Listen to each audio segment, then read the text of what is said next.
something that's worse than a root canal, or is it outstanding?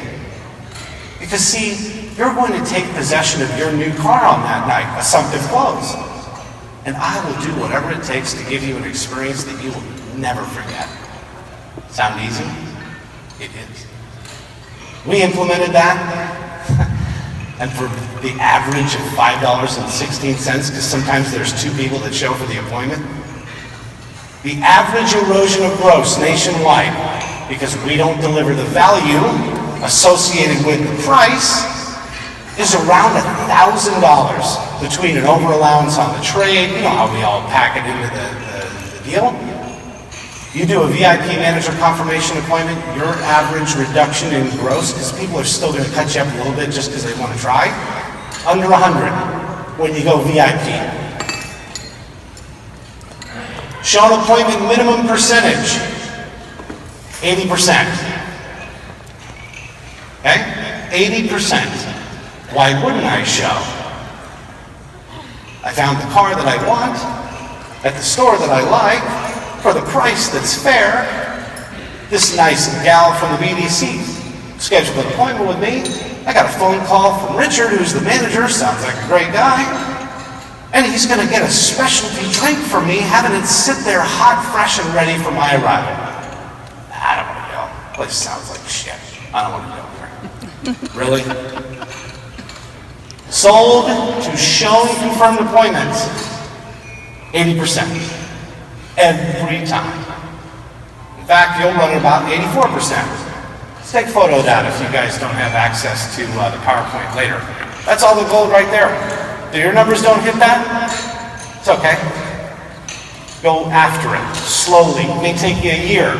It will change your life.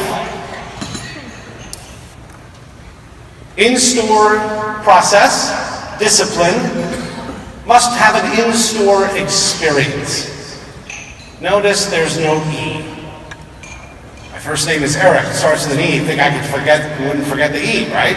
The whole point is that focus on the intersect point of so many different things that have to come together and meet in the middle. Therein lies the experience that has to be in the store. You want to see if you have an experience locked into your store? Wait till the next time someone spins down the hallway and asks one of your associates, where's the restroom? See, in the Ritz-Carlton, if you ask that question, what do? Anybody know? They walk you there. They stop short of the door. It's not weird. They're not going in the bathroom, okay? But if you want to see if you have a service leadership-fueled culture, have someone say, excuse me, where's the restroom? Oh, hang on, lady, I'm taking it up. Down the hall, turn left, hook around the business office, wave to Barbara, and then go straight in that door. It doesn't say ladies on it. It's got kind of a mop hanging, right? No, just take them right there. How can I be of service to you? Appointment creation needs to be done with the end net result in mind. Why do we struggle asking someone for an appointment? Because we think it's a lead. When it's a buyer, do I have any confidence issues at all about asking you for your time? I have what you want. You didn't call me as some random skipping through life. I've got so much free time, let me burn it by playing around with a BDC at a dealership. I called because you have what I want. Well, that's outstanding choice, ma'am. 2015 GMC Denali. Please turn in. You're going to love this car. Is 4:15 this afternoon outstanding for you? Or what about 6:45? Just go there. That's what we want. Treat me like you value my time. Manager confirmation. Remember the VIP. My email's on here. I'll send you the script for free. If you email me and want the script, you can have it. Okay? Because I learned it in these conferences, and I'm happy to give it back. The voice of the customer. We spend, what? Reputation management firms, all this kind of stuff. Seriously, ask yourself this. You're going on vacation. You're going to stay at a hotel. It's got a 3.6 star. You getting pumped up yet? I am. I'm jacked up. I want to go play golf at a 2.5 course. Okay? And then get a massage from a 1.6 rated friggin' toilet, right, under a freeway. okay? No, come on guys. The voice of the customer is not a review. It's a gauge of how effective are we in rapport serving the men and women who've blessed us with an opportunity to sell them a car. And in fact, I would say we don't even sell cars anymore. We help people buy cars. You guys get the huge difference between that? It's not a right that you're in my store, it's a privilege. Because I'm a consumer, I'll drop the keys down and bolt on your ass if you treat me like garbage, I'm out. Referrals. I want to be mindful of our time, but I want to give you some gold here. How many of us reverse engineer the sales of our associates every single month? Yeah, we didn't either. Okay? Take a look. If an 8-car salesman sold all 8 cars based on the investments that we made as the investor, as the dealer, and they just walked people out and gave them test drives and made X amount, where do we win? Remember, we develop an outstanding relationship where everybody wins. Where do we win? We win when you deliver, you feed the store with a referral. Now, everybody's got fear issues about asking for the referral. Guess what? It's been such a pleasure, Ms. Dunford, working with you today. As I shared with you when I first met, I love my job. I get the opportunity to take people from what was once fun, has now become a little tired, and reignite the dream. Who do you know that is just really not feeling it anymore with their current car? They may not like it. I would imagine that our GM and our used car director would probably love to buy it. See, we have this beautifully diverse used car inventory out there, and we love to have provision new product. I won't call and put them through the ringer. Maybe I just offer to buy their car.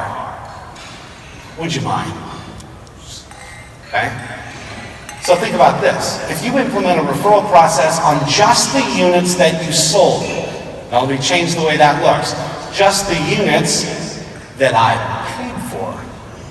I invested in the unit, I put the marketing budget, I employed the BDC, and you did what? Fetched coffee and got keys and lifted the hood and did a walk around? I think it's fair that I ask that you are in enough rapport, enough experiential blessing to them to be able to earn the right to ask. If you agree with this, I'll send you a little calculator that you can use on an 8-car salesman. In 90 days, we'll be a 14.6 salesman per month. All because they did what? They just asked. Okay? Service walks. We're running thin on time. Service walks. If I purchase a car from you, and it's pre-owned, and it's a Honda in your BMW store, who made that car ready? Frontline ready? We did. Who's got the master techs? We do. I'd like you to go meet the men and women that helped service this car and bring it up to the perfect notch that you love. In fact, I'm going to go ahead one step further, and I'm going to make your first service appointment. Because at the Cardinelli Automotive Group, we develop an outstanding relationship where everybody wins. And I really enjoyed meeting you today, and I would love for these folks to be able to take care of you. Would that be okay? Loyalty apps. They're coming. They're here. We have them. I can't talk about it because that would be a pitch. But the reality is they're everywhere. And they're in a variety of different things. But if we don't think that cars' infotainment centers aren't working amongst an app, communicating with us, reminding of a declined service, giving us the ability to create a service appointment, we're kidding ourselves.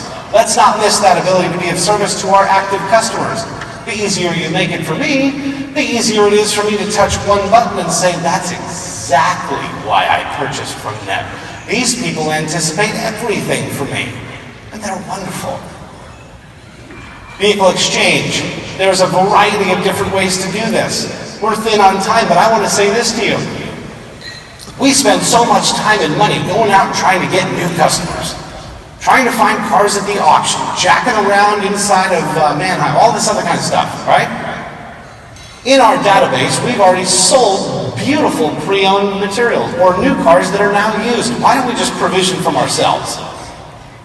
Let me get an opportunity to reset that loyalty clock. Remember, 79% of the people are defecting. For every person that I say, I would love to buy your car, would you be interested in exchanging into something a little bit newer?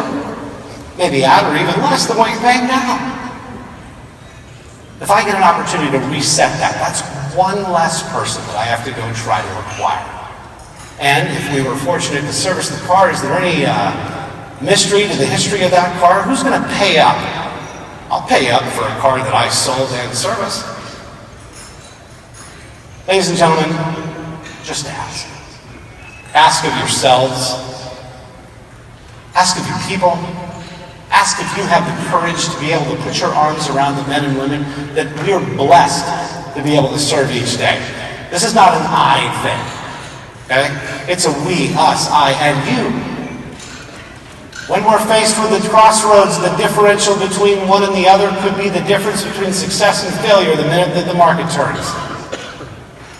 Have the courage to lead. Be a mentor. Okay?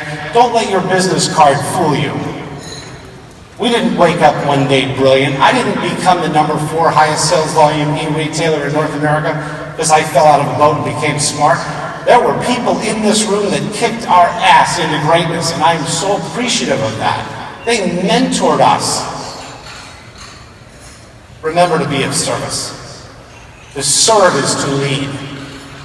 Be a blessing around you every day. It's a dark and ugly place if we're so full of ourselves that when we get home, we're empty. Come home full of life. We have and should always be very mindful that it is a blessing to be of service. Be a blessing in the lives of the people that you're responsible for. And remember that we develop an outstanding relationship where everybody wins. Ladies and gentlemen, I can't thank you enough. I really, truly am so appreciative of you, and I look forward to seeing you all in Vegas in the fall. Thank you so much.